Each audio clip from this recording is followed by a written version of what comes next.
what is coming around is what's called a die adjustment strike.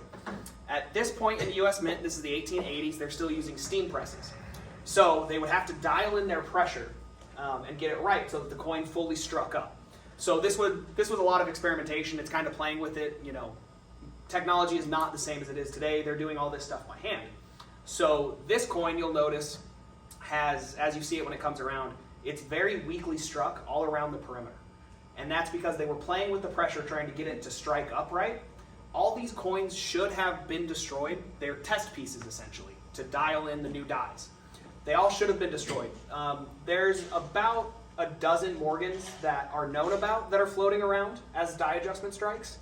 This one is the only proof-like one that exists right now that we know of. And what's really neat about that is it really tells you that it's actually a die adjustment strike because, so again, I just told you it's a proof-like coin. If you guys don't know what a proof-like coin is, especially on Morgan dollars, they ones that are particularly well struck or the dies were just polished, sometimes both, will give you a proof-like appearance. So by proof-like, what I mean is essentially it looks like proof. So the fields are mirrored, very, very shiny. This really only happens if it's coming off of a brand new die or if it's struck with tremendous pressure and they have polished the dies. So this one is proof-like. It's weakly struck, which means it was probably the first coin that came off that new set of dies that they were setting up in New Orleans Mint. The story of how that one came over is we bought it in a bulk dealer from another, in a bulk deal of dollars from another dealer, 200 or so Morgans, and they were spread across the table, and guys were going through picking out stuff, and I kind of stopped and I looked at it and I was like, that's different.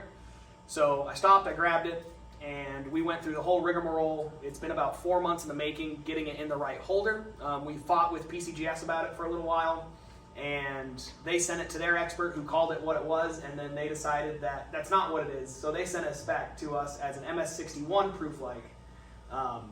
We sent it to CAC-G, because the expert, who we know personally, was like, send it to them. They actually listen to me when they send me stuff. So we sent it to them, they got it right. And yeah, 4 months later, here we are.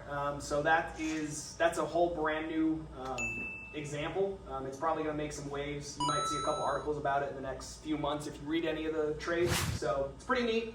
It's probably one you'll never see again. So take a look at it.